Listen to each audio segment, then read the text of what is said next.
welcome back to another election edition of Meet Victoria with Caleb Shaw. Guys, early voting is April 25th through May 3rd, and election day is May 7th. We've got two different sets of elections going on. We've got school board and we've got city council. And today we are joined by Emett Alvarez. You've seen him. He's all over town, always doing stuff, and he is running for school board. So if you wouldn't mind, my friend, please introduce yourself, even though I just did, and tell them a little bit about why you decided to take on this new adventure of running for school board. Well, thank you, Caleb, and thanks for inviting me. I always enjoy coming up and visiting with you. I like your new digs here. Thank you. Thank you. We're very blessed. A little hard to find, but yeah, we'll work on directions. When you're determined, you will find what you're looking for. Yes, sir. Absolutely. We found you in a beautiful place, but yeah, we've changed the conversation to a topic that's also been a passion of mine, aside from city. After the elections last year, and we got Mayor Bachnight elected, I congratulated him, and I think he's doing a great job and support everything the city's doing. So I ran into him recently and told him, no, I'm not going to run against you for mayor. It was pretty obvious the voters in Victoria wanted Jeff, and I think he's doing a great job. However, I turn my attention now 100% to school district matters. Even though I've been watching and participating and engaged in the school district issues at the board level primarily for about 6-7 years, I guess going back to 2017, 2016, when they had that first bond issue that wanted to bring us the expensive ticket booths and the MAC, the Multi-Activity Center, and so many of those other items they put on the bond in that election that failed, and ever since then it's been one bond after another. So I've been outspoken about that, and thinking that there are some things that we're just in too much debt. There's too many unknown factors about our financial system, and that we need to take a harder look at our finances before we go jumping off into more debt, more taxes, and so forth. So yes, I've been vocal about that, and finally it came to a realization that ultimately my conclusion or realization was that we need, the thing that we need as a community, I believe, is a political solution. And I started spouting that for the last 2 or 3 years. We need some political solutions because everything else we've tried doesn't work. We've gone to the voters multiple times. They've rejected most of the bond initiatives. Other issues that have faced our school district, continue to be the status quo, same as usual, excuses. Oh, let's not look at this, but let's look over here, a lot of deflection, and just not getting any results. The performance, academic performance, doesn't seem to be getting better. Our finances, while there's no question that there's plenty of transparency, I've often begged the question, but what are your priorities? Where are we going with our finances? Why, how are we spending this money, and why are our facilities in disrepair? Why do we have all these needs out there with facilities and major systems that are coming apart, falling apart? Well, they're old, they've been there forever. Well, yes, we've known that. All our fleet of facilities, are on a long-term, in some cases, where you look at them from year to year and you realize long-term, their shelf life is going to expire 20 years, 30 years. And yes, some of these facilities you can say have been around for 80 years, Mission Valley.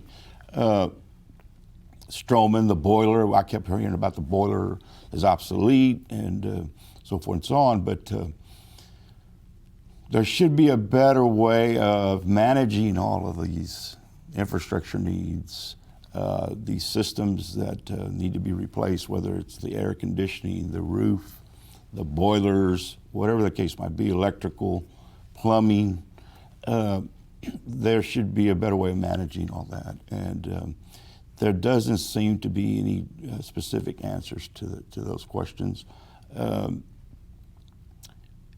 The other thing I've seen in recent years, do we really have board members that bring strong financial backgrounds, business backgrounds, and those types of skill sets that it takes to run a $123 million operation with 12, 14,000 kids, with 1,500 personnel.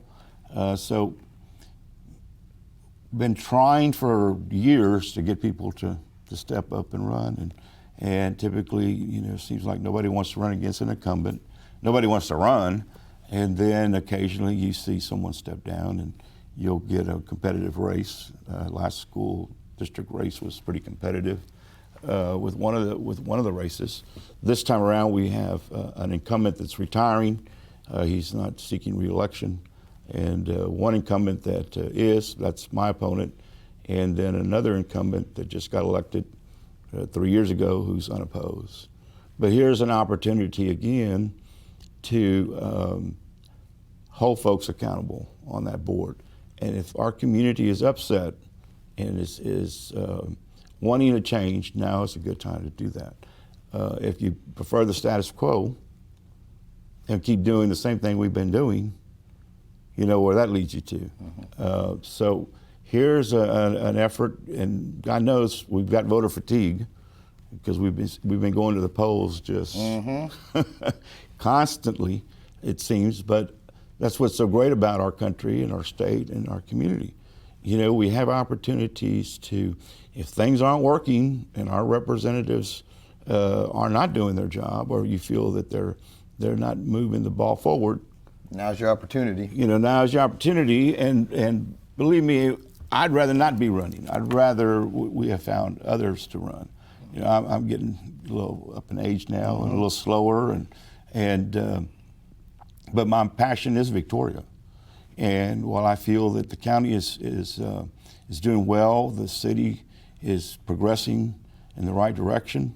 The only other, I think, leg on that tripod is that school district of ours and what we can do to turn things around, make things better, bring up our academic performance, be more competitive in bringing and hiring and keeping good teachers, addressing what you saw yesterday, some of this discipline problems that apparently we continue to have, and the reaction from yesterday was like, well, what's new? I mean, that happened to be on Facebook and people got to see what took place, but what struck me as unusual was, children are eating, or these were high school students, but at 10:30 in the morning, come on.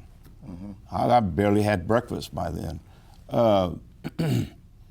One security guard, jumped into the fray, and then it looked like a bunch of teachers maybe or other super adults that kind of stepped in, put themselves at risk. But I was a little surprised that I thought we had more security on campus. A little like chaos. Yeah. Yes, sir. Had there been more officers, I think, and where were they if they were on campus to deal with that disruption? Yes, they would have had a better handle on it. But so maybe that whole policy needs to be reviewed, and the consequences need to be severe.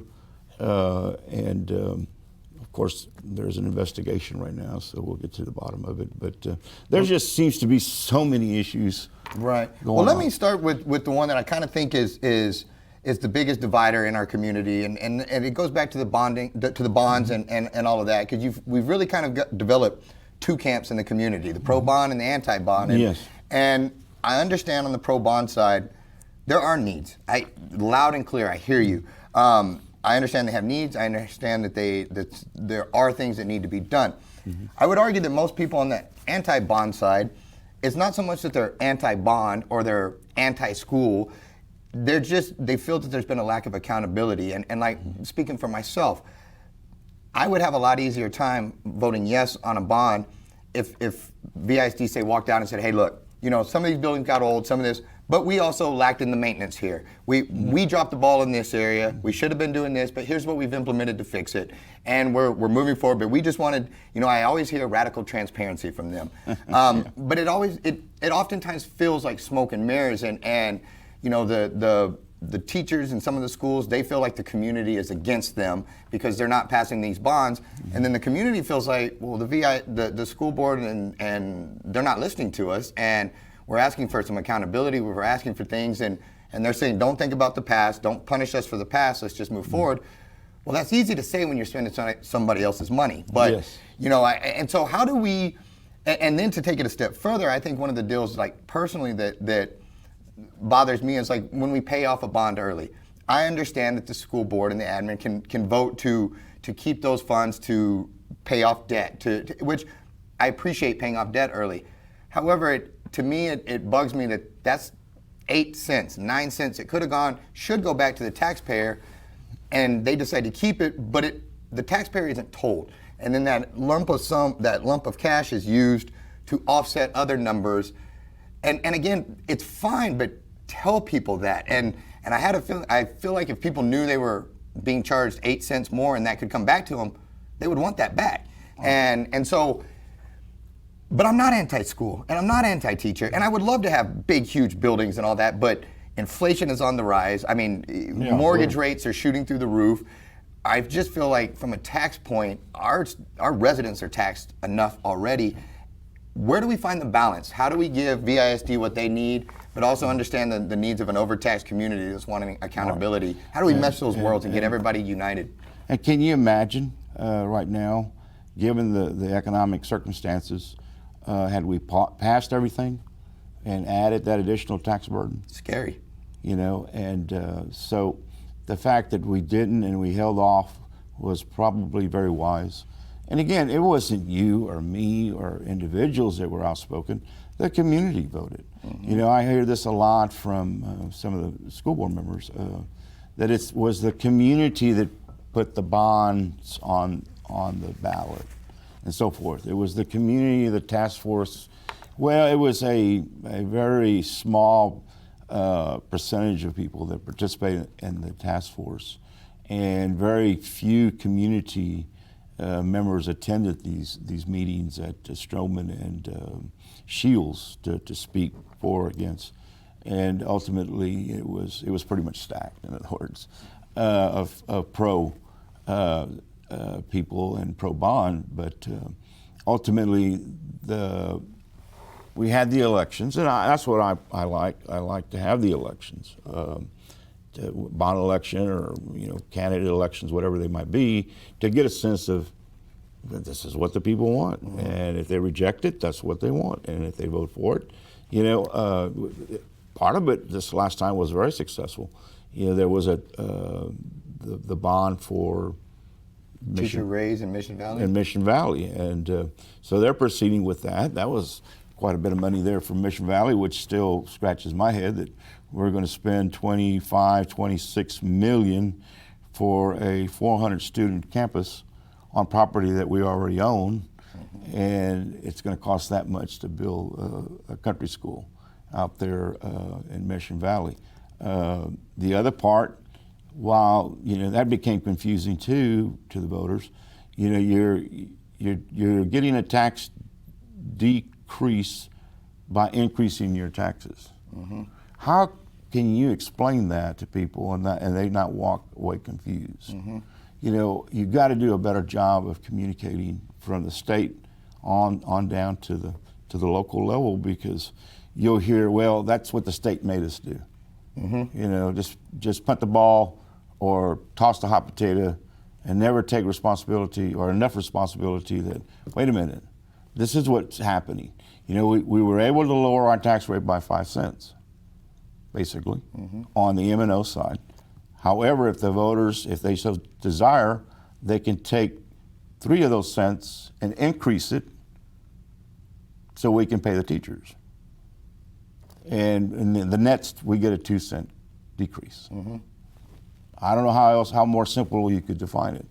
Again, communication needs to be stepped up. Many of the board members during the last bond and all bond elections Where were they publicly? One or two came out vocally, Mercer and Ms. Keeley. They were outspoken. That they were self-appointed, or did the board appoint them? Where were the other members?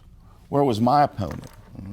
Out there publicly explaining to people, just like you said, that's a very confusing component of the tax rate.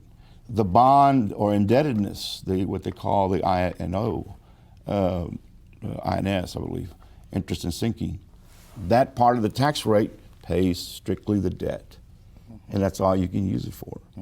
I had proposed years ago that we do a tax swap and take it to the voters and have them move some of those pennies over the tax rate over to the M&O, the maintenance and operation, to help pay for teachers or to do some of these improvements. It was rejected by the board. They didn't even consider it. Now we can't do that anymore. We do not have that available to us anymore. The legislature did away with that ability to have that tax swap concept presented to the voters. Well, on the other hand, we can always lower that rate and give that money back to the taxpayers. And then, and then just come back and justify, look, we wanted to lower the rate over here on the INS, but will you give us another penny, 2 pennies for infrastructure to fix this building, we need to capitalize, some roofs in town or air conditioning systems. It's going to cost us X amount to buy them all so we can get economies of scale. Will you give us that? Either you take it to the voters or just put it out there in the community. A lot of times the members or the school board expects the public to come to them at their meetings. Well, again, you're limited as to how much time you can speak, 3 minutes. Could be on the agenda item or not. Typically, you're not going to get a response from any of the school board members up there. They're not allowed to speak. So what kind of dialogue is that? Why do we not see more town hall meetings or school board members out in the public presenting, making the argument, answering the hard questions, explaining the management and policies as they concern finances, discipline, any of the many other issues that we were faced on a daily basis? No, I think you hit a very good point because, I hear that often from the administration side is, well, you need to come to the meetings. You need to go to the website. I'm not asking for your money. You're asking for my money. To me, the onus is on you to come and plead your case and win over the public and not cause division and whatever. But my friend, we blew right past our time. Okay. And I apologize.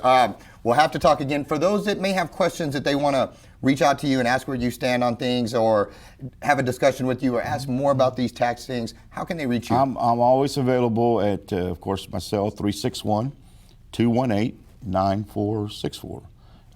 So it's 361-218-9464. I look forward to any discussions that the citizens, the taxpayers, the voters may have.